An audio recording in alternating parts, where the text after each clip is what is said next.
What's up, everybody? Welcome to a special edition of Players Code Talks Wrestling. I am your host, Caleb. With me, my good brother, Miguel Bravo. Players Code! That don't showed up on my audio. Welcome once again. We're back. A little earlier than we expected. We will be back again for a something else, something special. Not quite as special. I don't know. It could be as special. We'll have to find out. Anyway, we're back with something completely different. With Players Code Talks Wrestling, we're going across the pond, Mike. We're going across one pond and then jumping another pond. We're going to Japan. That's right, folks. We are a week removed from New Japan Pro Wrestling. It's the biggest show of the year, Wrestle Kingdom 9. Basically, the WrestleMania for New Japan. Mike and I have both watched this show. I've watched it twice. At least the important matches. A few matches we skipped over.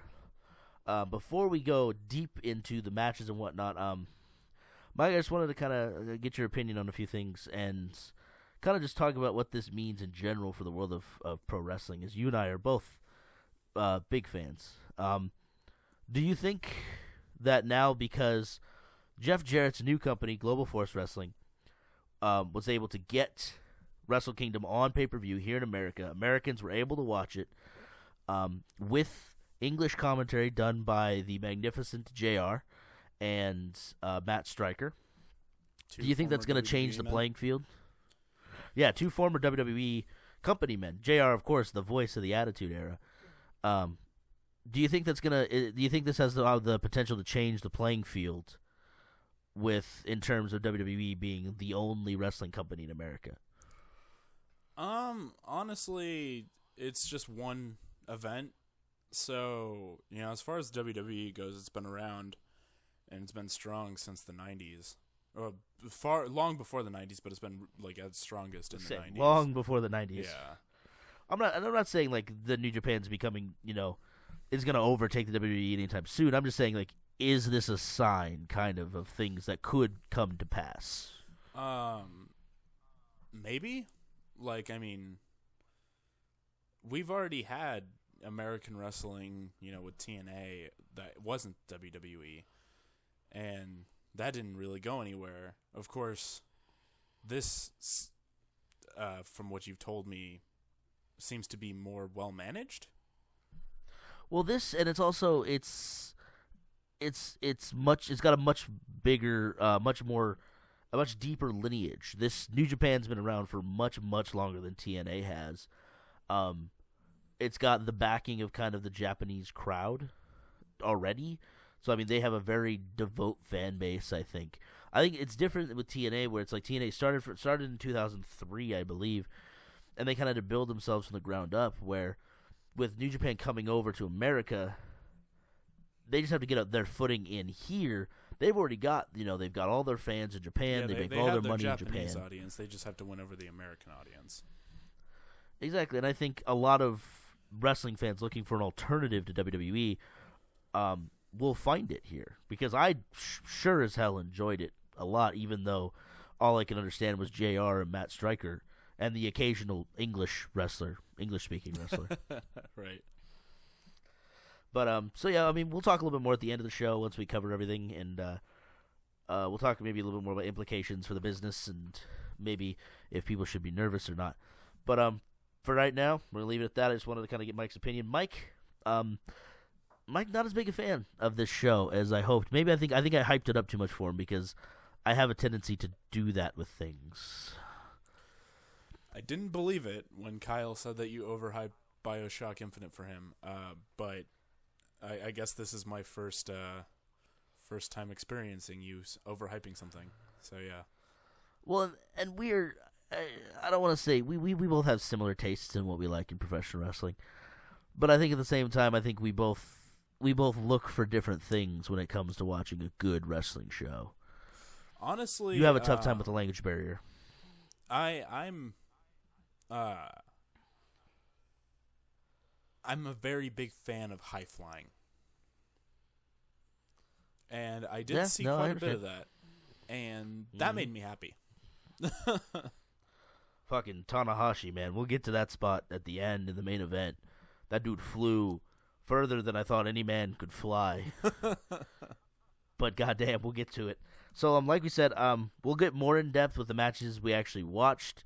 There were a couple matches we skipped over, mostly because they weren't bad. There's no bad matches on this card, I don't think. They're just matches that I wasn't nearly as interested in. And I think we're more or less just kind of filler, even. You could kind of tell that by the times, how long they went on. So, dark match, just in case anybody's wondering, they have the 15-man New Japan Royal Rumble, Rumble-style Battle Royal. Yuji Nagata won that. Notables in that, Jushin Thunder Liger was in that match, as well as Taka Michinoku. Mike, if you remember Taka Michinoku from Kai and Tai, might be a little bit before your time. Choppy the Pee-Pee was their big thing. They were going to chop off Val Venus's penis. But anyway. Don't remember first, that.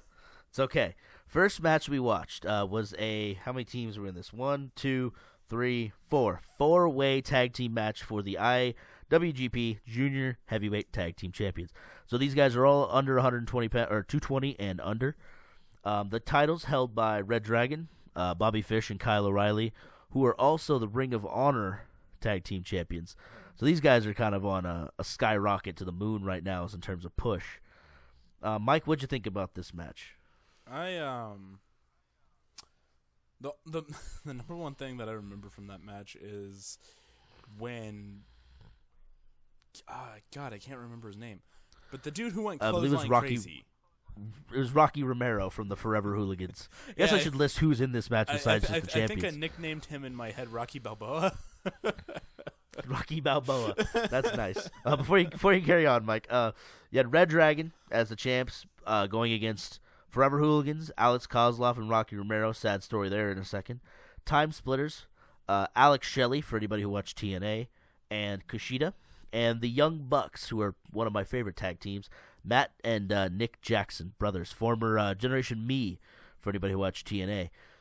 Quick sad story about Alex Kozlov. He's taking time off to heal up some injuries, so he's stepping away from wrestling, which is always sad to see, but good he's healing up. Now continue with your event. So you liked when Rocky went nuts with the clothesline. Yeah, I found it funny. Honestly, the people who stuck out to me the most in that were the Young Bucks.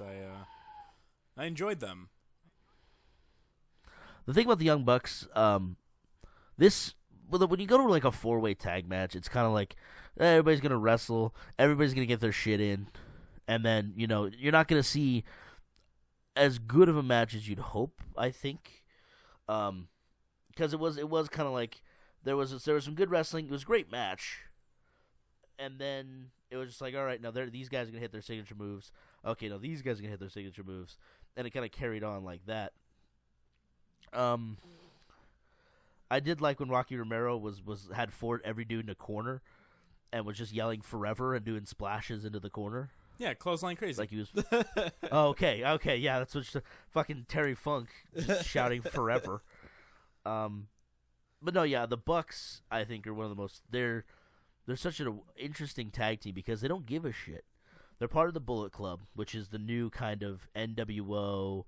Basically, every stable that we thought was cool back in the 90s, the NWO, DX, that's what Bullet Club is today. Like, they're just ripping off all their old shit, knowingly ripping off all their old shit. So you have the Bucks doing the suckets, and fantastic match. I do love the Bucks do the double tombstone. Yeah, that was interesting. Yeah, they call it, it's got a couple of names, called Indie Taker. Because one of the Bucks brothers, I believe it's Matt, or I can't remember which one, but I guess acts like the Undertaker, where he's like kind of just the boss. Like, he doesn't take any shit from anyone. Right. So he's Indie Taker, which makes his brother Corporate Kane. He loves that nickname. I listen to him on podcasts all the time. But yeah, it's called the Indie Taker. It's called the Meltzer Driver, as in David Meltzer, the guy who writes for the Wrestling Observer. But yeah, I love how in your face about it they are, about how, we're going to do what we want and you're just going to sit there and enjoy it. And I loved this match. I thought it was a fun match. It was quick paced. JR couldn't call spots as fast as they were happening. And what did you think? I guess we should start with what did you think about JR coming back to commentary after all these years? Honestly, he could have just been speaking gibberish the entire time, and I just would have been happy over the simple fact that I was That's hearing true. I gotta agree with you. And it's JR he's just a national treasure. I think. It's just it's wonderful to hear his voice. It's so funny. There was at one point what match it was. I think it was. I want to say it was Ishii versus Makabe, which we'll get to. But I love that Matt Stryker was like, "Yo, JR, I want to hear you say Lariato" at one point, and JR just goes Lariato, and I fucking lost my shit. I'm like, God damn it, JR, you're wonderful. So this match goes on for about. Good. He's a great commentator. He's great. He's fantastic. He seemed to get more excited the more comfortable he got in the show. Well, it was his first time, wasn't it? Yeah, it was. It was his first time doing New Japan. Obviously, you've got a southern Oklahoma native trying to pronounce names like Shinsuke Nakamura and fucking, all this shit. So it's I can understand, I give him a little leeway with that. I still can't pronounce half these fucking names. But fantastic. I really enjoyed it. I hope anytime we get English or they're gonna bring the pay-per-views to America, we get JR to do them. This match went on for about 13 minutes. Red Dragon wins it to retain the IWGP Junior Heavyweight Tag Team Championships with Chasing the Dragon, which is a fucking Bobby Fish delivers a sick fucking kick to the mid-shoulder neck area, and then Kyle O'Reilly just drops him with a brainbuster. Yep. And it's beautiful. I love Chasing the Dragon. So, Red Dragon wins that match. They retain, continue to be double champions. And they're actually going into, I believe, another 4-way tag match in ROH for the ROH titles. Might have actually already happened. It might have been the day or two after. But anyway, a 6-man tag match we didn't really pay too much attention to. It was a quick match. It was only 5 minutes and 35 seconds. I think it was kind of like Jeff Jarrett's kind of way of I'm helping you guys get this over to America, so is it cool if I participate in a match? So the team of Hiroshi Tenzan, Satoshi Kojima, and Tomoaki Homa beat the Bullet Club, which was Bad Luck Fale, Jeff Jarrett, and Yohiro Takahashi, which, like I said, okay, it was a fine match. There's nothing wrong with it, just nothing I was really interested in. The 8-man tag match had some familiar faces, Mike, like you were talking about. Members of Suzuki Gun, Davey Boy Smith Jr., Lance Archer, and Shelton X. Benjamin, a.k.a. Shelton Benjamin. Yep. Along with Takahashi Iizuka. They ended up losing that match to guys from the other big promotion in Japan, Pro Wrestling Noah. Yeah, where their goes rival pay-per-view or something like that, or not their rival pay-per-view. Yeah, their rival company. The rival company. It was a lot of people were like, "Whoa, what the fuck are these guys doing here?" Considering their champion was there as well, Marufuji. He fucking walked out looking like a Power Ranger. He did, didn't he? I love that. There was a couple guys that had that kind of going on. They walk out with the mask and oh, they wrestle under a hood, and then they fucking take the hood off. Oh shit, all right, whatever. Yeah. So I thought, but it was an okay match, only about 5 minutes long. So nothing too fantastic, but I think it was more or less kind of that the Noah guys were the big story of that match. The next match, Minoru Suzuki versus Kazushi Sakuraba. This match was interesting because it was basically a worked shoot. The match could only end if somebody was knocked out or forced to submit. So basically it was fought under UFC rules, kind of. This match was hard hitting. I watched the whole show the first time through. Second time through, I kind of skipped to the matches I wanted to see. And this match was hard hitting. Went on for 9 minutes 21 seconds. Minoru Suzuki wins the match, but it's an interesting twist. You definitely won't see that in WWE, where you got a match that can only end in knockout or submission. That's not like a last man standing match or some gimmick match. But these dudes beat the shit out of each other. Right. Not quite as much as the next match, which I'm probably gonna mark out about for I don't know how long. But so it was an interesting match. So up next, Mike. Next, a couple of really big guys. Couple of really big dudes. They just looked big. They actually didn't weigh that much. I think Makabe is only like 235 and Ishii's only fucking like 220 something. Yeah, but no, they look like a couple of muscly dudes. So this was a match for the Never Openweight Championship. The Never Openweight Championship, I guess the story behind it was supposed to be a belt for like up and comers, kind of like the NXT belt almost. It was supposed to be kind of put on new guys to elevate them and bring them to the new stuff. It was actually supposed to be in its own promotion, but it ended up not working out or something like that. So you've got Toji Makabe versus Tomohiro Ishii.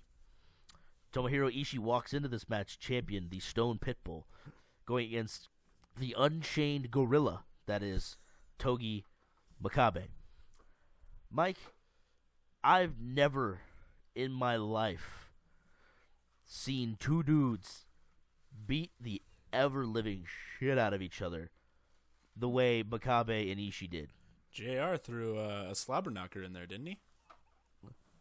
I think didn't he throw like Bowling Shoe Ugly in there too? Yeah, yep. Yeah, he said this match is going to be Bowling Shoe Ugly. And by God was he right. It was just, these two dudes were like, Ishii come off the ropes and they go to clothesline each other and they were hitting each other as hard as they possibly could. Like, you want to talk about Japanese strong style, and oh my God, it was like I was oohing and ahhing and ohing to the point where my girlfriend, who's in the other room, goes, "Is it really that good?" And I go, "Why you ask?" She goes, "'Cause you never make noise like that watching other wrestling." I'm like, "Yes, it's really that good." And Ishii fucking has a separated shoulder. Whether or not that's a work or a shoot, I don't know. But he supposedly had a separated shoulder, which was heavily taped, since August. This is now January. He's held that belt with a separated shoulder. Yeah, I saw that. And fucking Makabe was dropping him on his shoulder with German suplexes, dragon suplexes, all the fucking suplexes. The suples. It was brutal. And for me, like this, a lot of people say Meltzer gave this 4.5 stars. But the problem is, looking at Reddit and Squared Circle and everywhere, people are talking about Nakamura versus Ibushi as match of the night. I don't think this match got enough love. What do you think, Mike? I think it was an amazing match. You know, nice and brutal. You gotta love nice and brutal matches. I don't know, like that. It was good. It was a really good match. And if you're saying it's not getting as much love, or compared to other stuff, then people are crazy. It's like people are like, I don't disagree that Nakamura versus Kota Ibushi was the match of the night, but I think this match deserves to be talked about far, far more than it is. These guys, like, I mean, I've never watched Bruiser Brody versus Abdullah the Butcher, but whole match, fucking JR's comparing Makabe to Bruiser Brody. One of the funniest lines was JR calls him, he's like, "Shades of King Kong Bundy, Bruiser Brody." Wait, no, shit. King Kong Brody. And then he just goes, "I just called him Frank." And I thought that was fucking hilarious. It's like the maniac who used to charge the fucking fans with a chair with fur on his kick pads, Bruiser Brody. Just Frank. His name's Frank. Yeah. You know? Hey, Frank. How are the kids? It's fucking ridiculous. So after a just brutal fucking match, these two guys knocked the shit out of each other. Makabe beats Ishii to become the new Never Openweight Champion. Our first title change at Wrestle Kingdom 9. Not our last. Spoilers. So this match went on for 12 minutes and 23 seconds. Yes? Do you think that Makabe got the victory because he had a slight advantage of having a neck? Now I'm asking you because I figure you. I don't have a neck. Yeah. You're right. Fuck you. First of all, you're an asshole. Second of all, no. I honestly wonder, and this podcast differs a little bit because I don't read rumors, I don't read the dirt sheets in quotes about New Japan. I don't even know where to find them. So it's like it's not like I don't have the inside information of like, oh well, he's taking a break because he's hurt, or he's taking a break because he's doing a movie or whatever. But I honestly wonder because Stryker was kind of shocked too that Ishii lost the belt. So I almost wonder it's like if Ishii has to take the time off to get that shoulder fixed, and you got to drop the belt. Yeah. So they put it on Makabe, who, I don't think there's anything wrong with that. It was a brutal match. I would pay money to see that match again. Because that match went 12 minutes. It felt like it was a fucking eternity in a good way. Where you're like, what more can these dudes do to each other? Right. And I have that feeling again with the main event, but that match goes on. But we'll get there. Up next, Scott Hall. Oh, wait, my bad. Kenny Omega. Seriously, he is. Kenny Omega just turned heel and just joined the Bullet Club right before Wrestle Kingdom 9. And he is totally embracing the Scott Hall persona the bad guy of Bullet Club. He is the bad guy. He even had a toothpick. He had a fucking toothpick. I'm pretty sure he flicked it at Taguchi before the match started. So yeah, we get Kenny Omega with the Young Bucks accompanying him to the ring, taking on Ryosuke Taguchi, the IWGP Junior Heavyweight Champion. So again, these men are 220 and under. And fuck me, this was an interesting match. Taguchi with funky weapon on the ass of his pants. I chuckled about that for a while. And then I think probably the funniest fucking spot was the chainsaw. Mike, you remember the chainsaw spot, right? No. No? Did you miss that? Yeah. Stryker sets it up where he's like, Kenny Omega likes to shave his arms about 2 days before a match because he says that fresh stubble, he likes to rake it on his opponent's head. And then about 2 minutes later, Taguchi's on the mat, and Omega starts he puts his arm out, and he starts going, and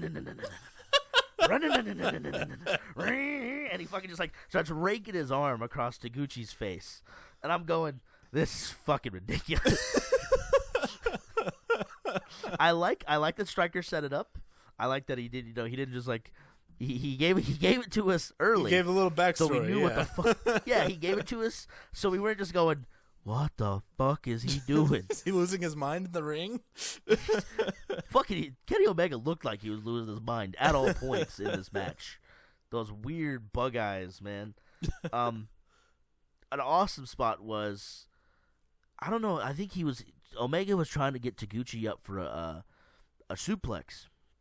And Taguchi blocked it or something, but he had Taguchi's feet off the mat. Mm-hmm. And he just held him there. Almost like he was gonna go for that that Rampage DDT where she has him up in that cradle and then drops him. Right. But Omega held him there for a good 20 seconds and then flipped him up and suplexed him. It was amazing to see that kind of feat of strength from a guy Omega's size. Right. It was fucking awesome. Yeah, so this match goes on for 13 minutes with Kenny Omega winning the IWGP Junior Heavyweight Championship. We have 2 title changes in a row. And so the Bullet Club, unsuccessful in bringing home the Junior Heavyweight Tag Championships, is successful in bringing home the Junior Heavyweight Championship belt. So Kenny Omega wins over Ryosuke Taguchi. Right, so there's a lot of those Bullet Club guys, right? There are. I believe as of right now, it is Doc Gallows and Carl Anderson, who coming into Wrestle Kingdom 9 were IWGP Tag Champions. AJ Styles being the leader of the Bullet Club. Jeff Jarrett, Bad Luck Fale, Takahashi, the Young Bucks, and Omega, I believe, are the members of Bullet Club. Right. I might be leaving one out. But yeah, I mean they're kind of hitting that point like what the NWO did, where they're starting just kind of expanding to where everybody's a part of the NWO. But I think they're kind of aware of it. Right. I think they're very aware of everything going on. Well, you actually have something that you've watched. Like if you're trying to imitate something, you've seen it both rise and fall, so you know how to avoid, like when you start to get to that decline, you don't just fall flat on your face. You could actually have like a nice soft landing. Yeah, exactly. And they're still hot. Like they are the only real heels in New Japan. Because everybody, it's very much, New Japan is different in a way where it's very much about fighting spirit. You'll hear Matt Stryker say that a couple times.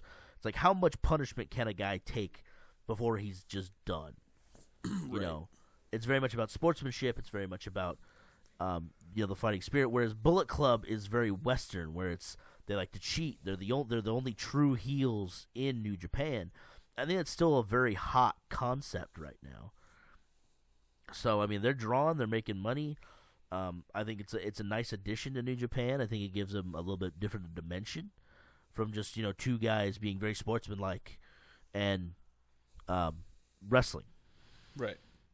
So, but yeah. So speaking of Good Brothers and Bullet Club, up next we have, I can't pronounce his name, Mayutag. Basically, it's Hiroki Goto versus Katsuri Shibata. I apologize if I'm butchering these names. I'm just reading them the way I assume they're pronounced. But they're taking on members of the Bullet Club, which is Doc Gallows and Carl Anderson. Doc Gallows and Carl Anderson have a podcast, actually, called Talkin' Shop. It's under the MLW Radio, if you're looking for it on iTunes. Holy fuck, man. It's hilarious. These guys don't hold anything back. There was one episode where they had AJ Styles on the show after he had just, really broken the second person's neck with the Styles Clash, legitimately broken someone's neck. Wow.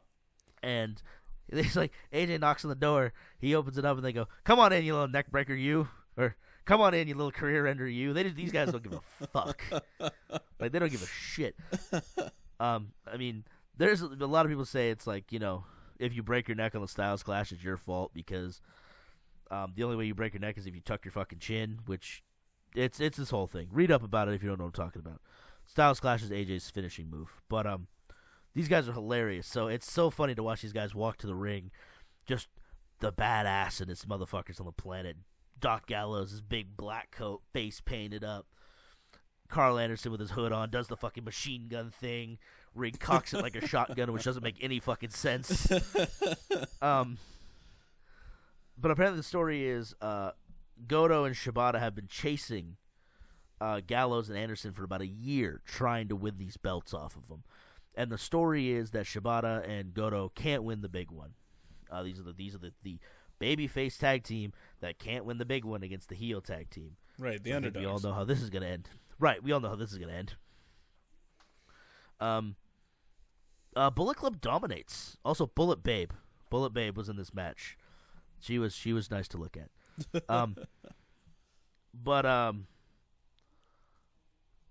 Yeah, this match was really dominated by Bullet Club. At every turn, almost up until the very end, it was Carl Anderson and Doc Gallows just kind of, Shibata and Goto would get a little offense, and then Gallows and Anderson would shut it down pretty quickly. Right. There weren't any too big of spots. This match only went on for about 9 minutes. There weren't any too fantastical spots. Mike, do you remember anything specific about this? Just mainly pure domination, and then,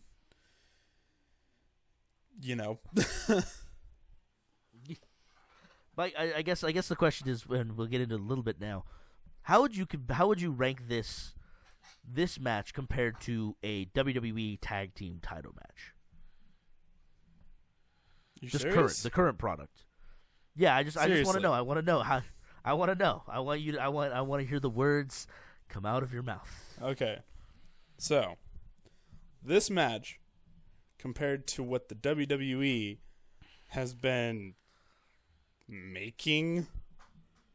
This match makes WWE look like the piece of shit that it is. This match compared to what the WWE is reanimated the corpse of the tag team division and trying to pass it off as something that's alive versus this match. All right, the shit they try to drag out. What I really enjoyed about the whole New Japan thing is there's a lot of fucking tag teams. There are a fuck ton of tag teams, and from what I gathered, four of the best goddamn tag teams I've ever seen in the first match. And from what I've gathered, they're not these tag teams that are just fucking thrown together, just puked up and tried molding together out in like 5 minutes of panic. It's these guys who have actually been together for a while and haven't been torn apart by shitty fucking storytelling. Well, even JR says that kind of is like a dig, I think, of the WWE, which he does throughout the show.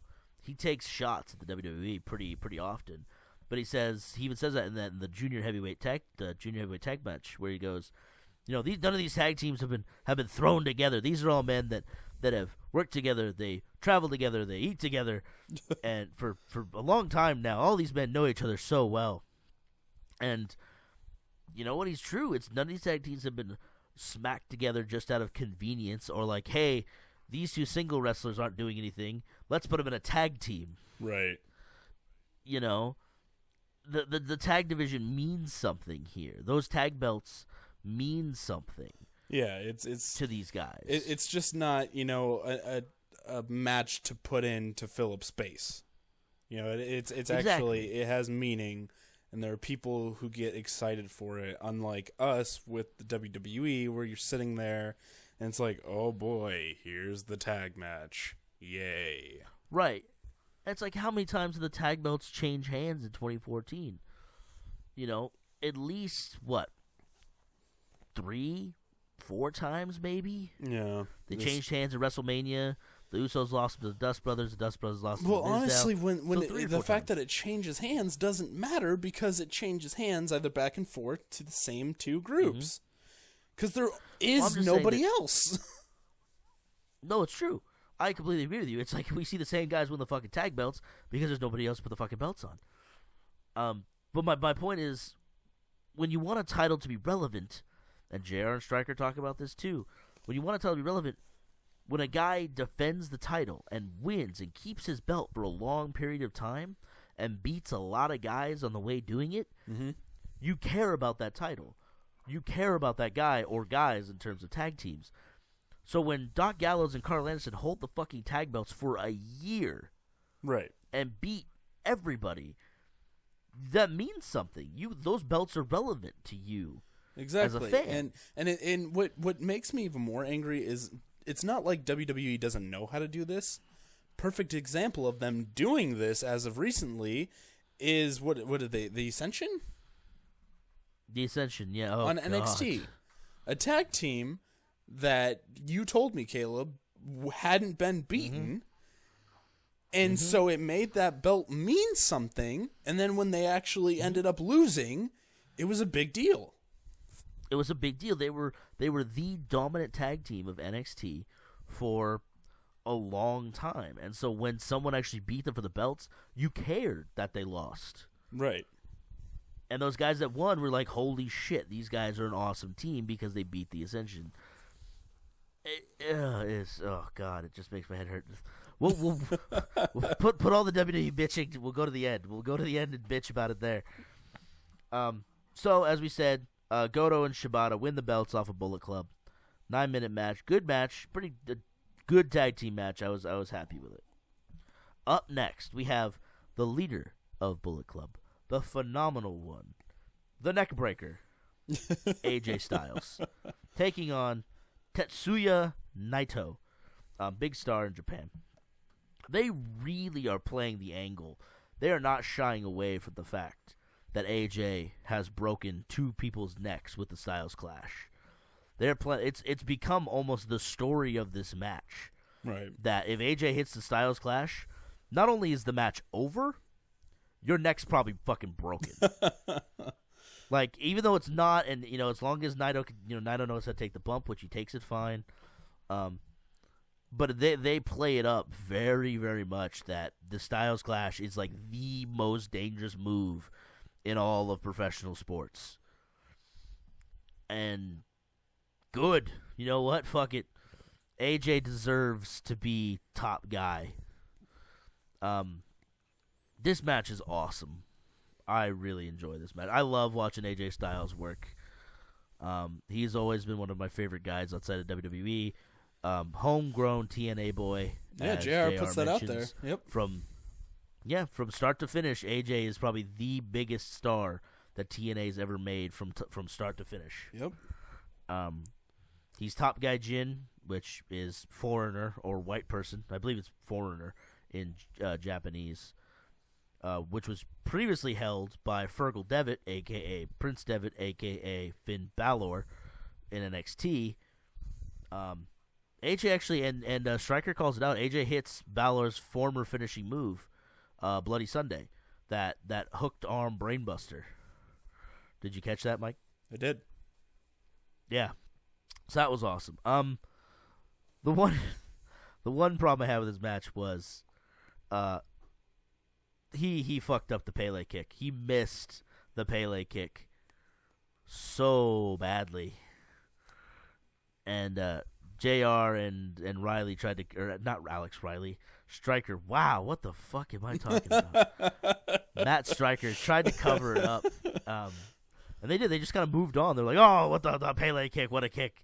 But you can see neither of his feet connected with Naito's head. Well, I mean, you can't really call that out. You can't be like, oh, man, what a fucking huge miss. Oh, no. It was the one thing in this match that I would say was a misstep. Everything else was really good. The spots were fantastic. The psychology was great with AJ working the knee of Naito. He went to work on that knee, and that played a part. Naito sold it really well. And that fucking Styles Clash from the second rope, man. Damn. I will admit that I am a little bummed out that I never actually got into TNA. TNT? We're on Monday Nitro on TNT.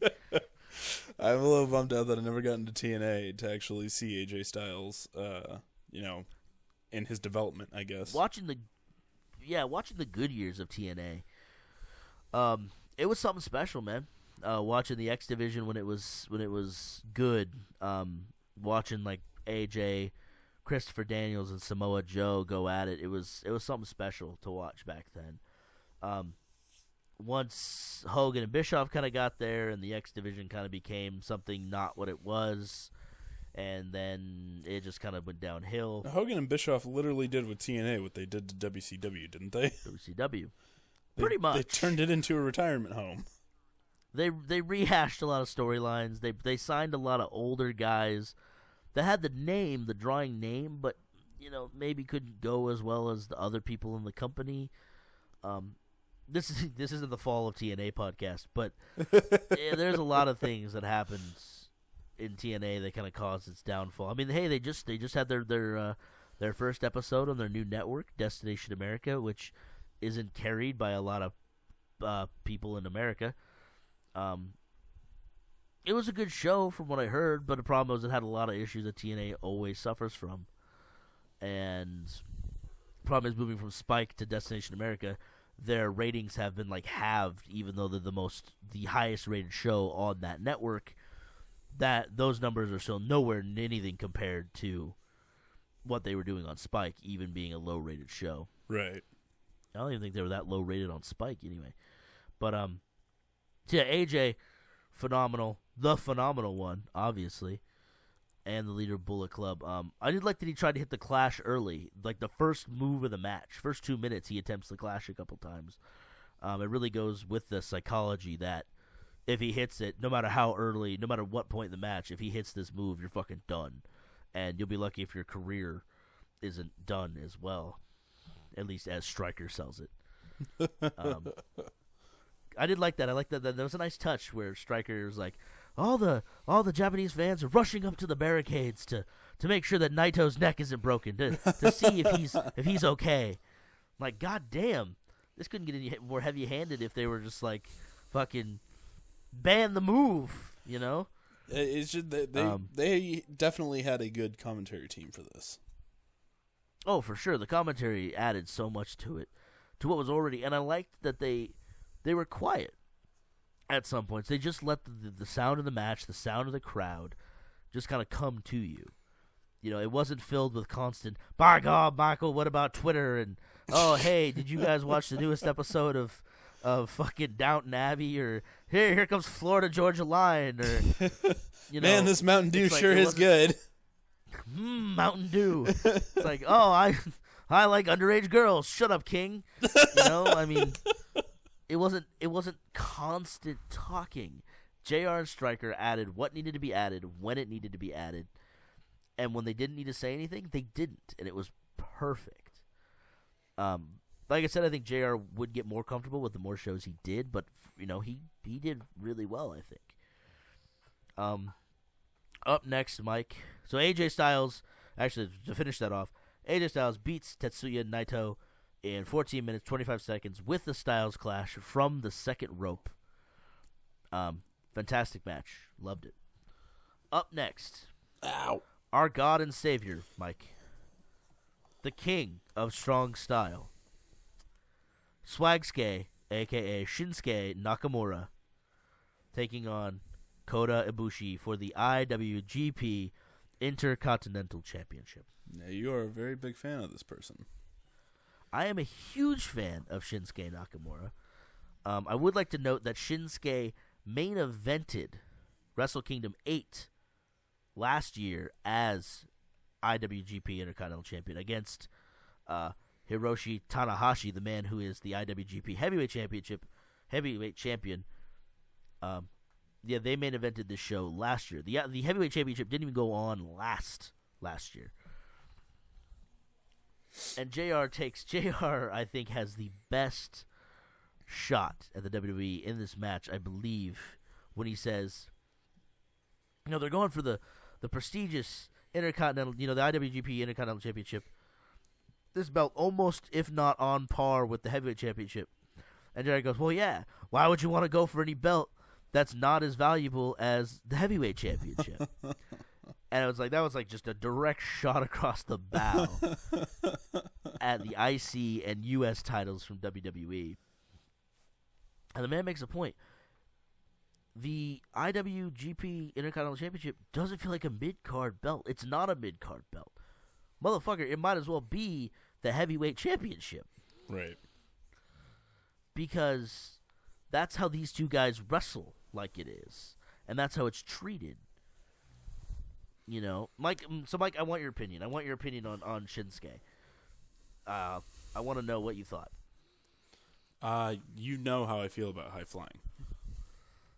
I do know how you feel about high flying. I fucking love it. I guess I was like more about his character, his personality, his charisma. I guess I wanted to know more about how you received him coming out in the crown and the cape and his mannerisms and whatnot, because he's such a fascinating wrestler to watch, at least in my opinion. Well, you know, it's just okay, so I got this back with Shawn Michaels. I was a huge Shawn Michaels fan. I like showmanship. I like when they put on like this big show and they have a very you know, they care about how they look as they're going out to show that they can kick ass. So I guess I understand why you're such a big fan. I really did enjoy him as a character. I really enjoyed his character, and I really enjoyed his skill in the ring. Yeah, no, for sure. And fucking, I liked that during the package for this match, the way that Kota Ibushi challenged Nakamura for this belt was Nakamura's cutting a promo in the ring, and Ibushi just runs in and just German suplexes him. And then he grabs the mic and, like, I would assume says, "You, me, Wrestle Kingdom 9 for the belt." In probably more words than that. Right. But I just love that that's how they challenge each other. It's like, you know, Ibushi, who had a concussion sometime earlier last year, I guess, surprisingly comes back and just Germans the fuck out of Nakamura. Mm-hmm. And it's like that's how these guys challenge each other. There's no 15-minute promo. You know, there's no nonsensical, well, why is he beating him up? This doesn't make any sense. It's like Ibushi's a young buck. I got a funny Striker made a funny with that, by the way. I'll get to that in a second. But he's a young buck. He's been hurt. His momentum kind of stopped when he had to take a break with a serious concussion. How does he come back and make an impact? He Germans the fuck out of like the biggest star in New Japan, arguably. It was great. And oh my god,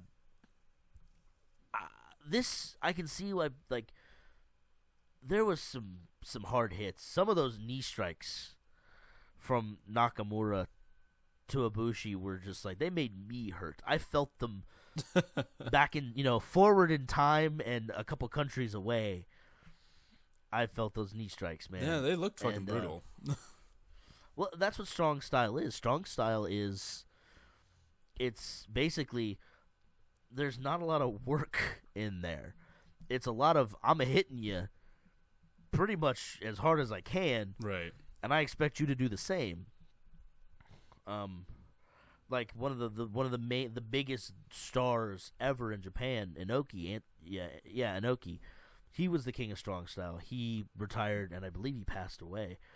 And Shinsuke is kind of quoted in saying, Inoki's not with us anymore. I am the king of strong style. For the fans still out there, I'm going to continue to do, this is what I do. And he just goes out and just beats the shit out of people. Well, that's something I can get behind. Oh, for sure. Oh, and the Young Buck comment was like, JR is getting all fired up about Ibushi. And he's like, Nakamura, he's showing this Young Buck what it means to be in the ring. And fucking Striker goes, well, I don't see Nick or Matt Jackson out here anywhere. And JR's just like, well, God damn it, I'm not talking about them. I'm talking about Kota Ibushi. My God. And, it was pretty funny. But this match, like a lot of people said this was the match of the night. Meltzer gave it 5 stars, which is the highest rating. And we've already got a 5-star match, and it's only January of the new year. Like, damn. Holy fuck. Yeah, I know. And I gotta agree, this match was amazing. It was back and forth. Ibushi and Nakamura just beat the shit out of each other. Those knees, oh man, it was beautiful. It was a beautiful match. Beautiful match. Great drama. Great story told. Where kind of Kota he's mocking Nakamura, but he's backing it up at the same time. Right. He's the young star trying to break through, and Nakamura is like the veteran. And it was a good story. I liked the story they told in the ring, and they told it well. And but with the Abomaye knee, which I'm still working on pronouncing, Shinsuke Swagsuke Nakamura defeats Kota Ibushi to retain the IWGP Intercontinental Championship in a 20 minutes and 12-second matchup. Fantastic 5-star match of the night. Right up there on par with Ishii and Makabe. And can't tell you how many times I've got Ishii and Ibushi mixed up in my head. So now, Mike, we come to the main event. The man who JR and Striker credit as the savior of New Japan. The man who brought it in to the modern era. Hiroshi Tanahashi, the IWGP heavyweight champion. The man who took the belt from AJ Styles. Going against the 27-year-old, probably the future of New Japan. And I'm going to fuck this up so hardcore. Fuck it. We're just going to call him Okada. Because that's what JR says that Okada told him to call him. I can't pronounce his fucking first name. Like, I can't even take a shot at it. Like, it's just bad. So we're going to call him Rainmaker Okada. Holy fuck, man. This match was incredible. You go 5 minutes without any pin attempts. Just two guys feeling each other out. Just trying to figure out what the hell I'm going to do. And then they just descend and just madness and awesomeness, really. What I wasn't used to is like just the style in the wrestlers compared to what you see here on WWE. Yeah. It's vastly different. Yeah, it's much more based on, a lot of it's based on like how technically sound you are, and then it's also halfway based on how much punishment you can take. Right. Like, it happened a few times throughout the night where, like in the Nakamura match, Nakamura was like, hit me, and Ibushi would smack him, and Nakamura just dusted it off. And same thing happened in Makabe Ishii. Same thing happened here. It was towards the end of the match, but Okada, who was in control for a lot of this match, was like, he's yelling at Tanahashi in Japanese, which I assume he's saying, hit me, motherfucker. Right. He's like, just hit me. And he hits him. And Okada doesn't go, he doesn't move. And then Okada slams Tanahashi.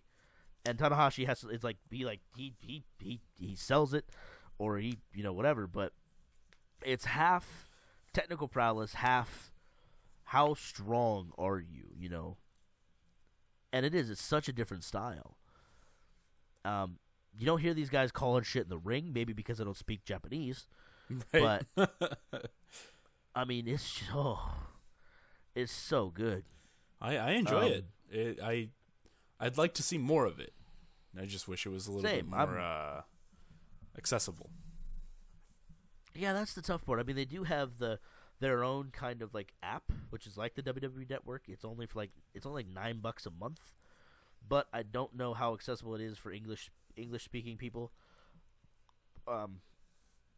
So I don't know how tough it is to navigate, and I don't know, like, watching the shows. I don't know if you get. I'm assuming you only get Japanese commentary. Exactly. I do believe they are starting a show. Oh, excuse me. They are starting a show in the States where they kind of cover highlights and storylines from the New Japan. So I think that they might be starting that as a way to kind of give people the background and the stories to these matches without people having to look for them and find them. I think they're starting to do that as well. Right. Which would obviously benefit you as a man who needs a little bit more background than just what the announcers are telling you or what you're seeing in the ring. Yeah. You like a little more background, which I understand. We've been watching WWE for so long where we're used to 20-minute promos of guys telling us exactly why they don't like a guy. Yep. So, there was one spot, Mike. This match had a lot of spots. I don't think I could even pick. It was a big match. It was great. It went on for 30 minutes. These guys wrestled for almost 31 minutes. It was insane. I think Brock Lesnar would have had a heart attack halfway through that. Brock would have died. Brock would have been dead. Funny enough, Brock was IWGP Heavyweight Champion at one point. Oh, wow. After he left WWE, he came to Japan and wrestled over here. That's interesting. Along with Carl the Machine Gun Anderson's former partner and Top Gaijin star Giant Bernard, who you will know as Prince Albert. A.K.A. Tensai, A.K.A. A.K.A. Albert, a million AKA, and two different names. A.K.A. Jason Albert, that he's called now on NXT. But yeah, he was a big star. The man of many faces and that vest of back hair. Shave your back hair.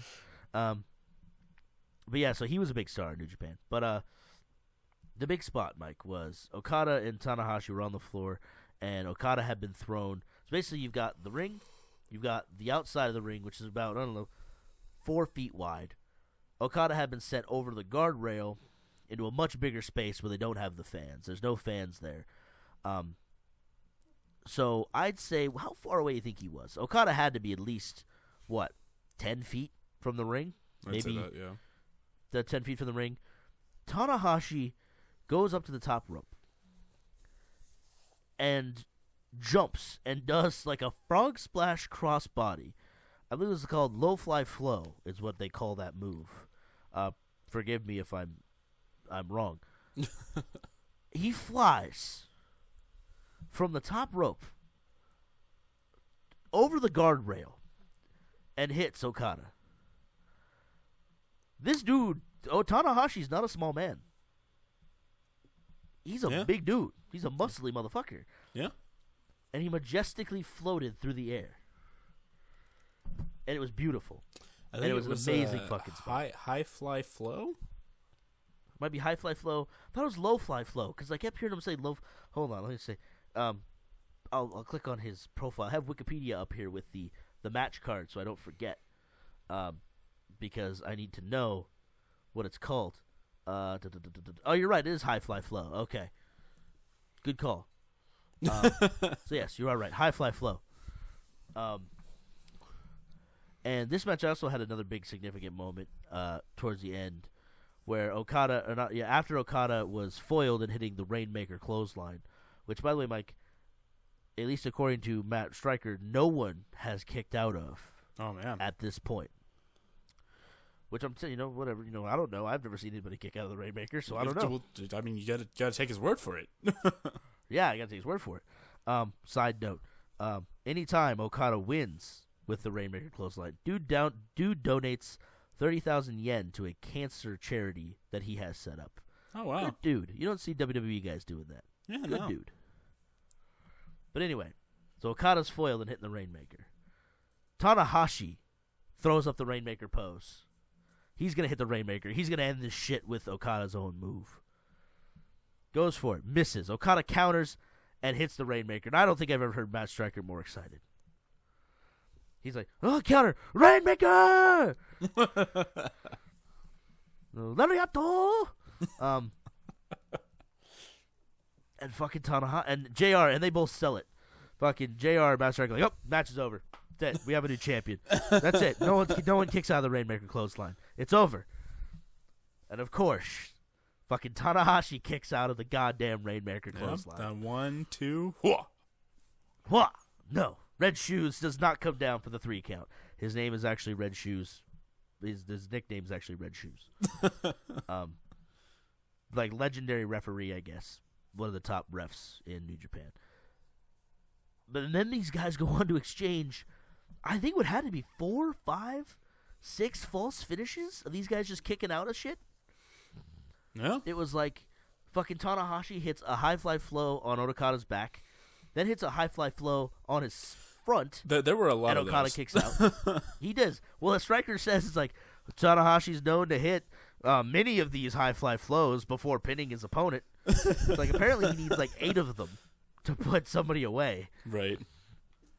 But these guys go and like I'm sitting here in the front room. I'm sitting on my floor drinking a rum and coke, and I'm just like, oh! At every false finish, like, oh fuck, oh! I'm losing my shit watching this match because, like I said, I when I watched all these matches originally, I actually fell asleep. I was so tired I fell asleep during this match, so I actually hadn't watched it until today. And I'm all over the place. I'm like, oh my god, I'm biting at every false finish. I'm marking out hard. And it was so good. And you never see guys go 30 minutes anymore. And you never see guys that go 30 minutes. Do you care about every single minute that you watch this match? Right. And, of course, Tanahashi wins this match, defeating the young man, the future of New Japan Wrestling, Okada. And Okada has tears in his eyes at the end of after the match is over, just showing how much this match meant to him. I have no doubt we will see these guys again wrestling. And that brings us to the conclusion of Wrestle Kingdom 9. Mike, your overall thoughts on the show? It was a little overhyped for me, but overall, I did enjoy it. It's fucking leagues ahead of the shit that we see now. Exactly, that's how I feel. I obviously was the one doing the overhyping, so obviously I am in love with this show. But that's the thing. It's like we came into this never having watched New Japan Wrestling before, with very little information almost no knowledge of backstory. All we knew was what the announcers told us, and it was fantastic. You know, honestly, if I had a little bit more backstory, if I had a little bit more time to connect with the characters and, you know, get my favorites and whatnot, I'm pretty sure I would have enjoyed it a lot more than what I did enjoy. But, you know, that doesn't take away from the skill that they have. These guys are very talented, and that I enjoyed. I'm a man of the show. I really, really like... No, I understand. I really like story, and that was something that lacked for me in this. No, I completely understand, and that's understandable, you know. It's all part of it. But just sitting back and us having so little information and us being able to firmly sit here and say, this is better than 99% of what I see from the WWE, it's a huge statement, I think. Yeah. And so I guess and we loop back to that question where we started, was with New Japan already being established, an established company with a history, and with Global Force Wrestling, Jeff Jarrett's new company, helping.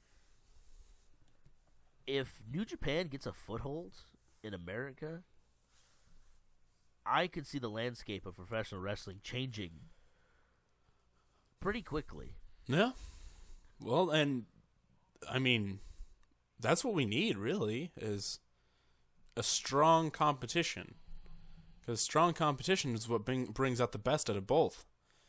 And when you're kind of just dominating the entire, you know, playing field, you really have no reason to try to push yourself. And I think that's what the WWE needs, is competition to push itself. I would totally agree. I think a lot of people say that ever since WCW folded, Vince McMahon feels no need to push the envelope. He feels no need to try new things, be creative. He just wants to do what works and what makes money. Well, you got to imagine what his ego is like, too. This man literally brought down another company with his ideas and everything that he did. So from that point forward, his mindset is, I am a fucking god at what I do. Whatever anybody else thinks, whatever anybody else says, isn't nearly as good as what I can think up and what I can do. So fuck that guy. I'm going to do everything. And when he does everything, he ends up destroying most of it. Agreed. It's dark days for the WWE, my friends.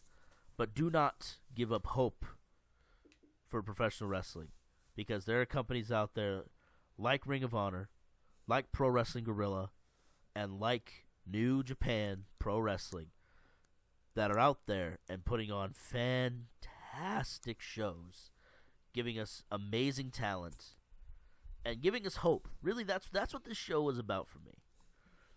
It was hope. You know, I've watched Ring of Honor, I've watched some PWG stuff, and it's all good.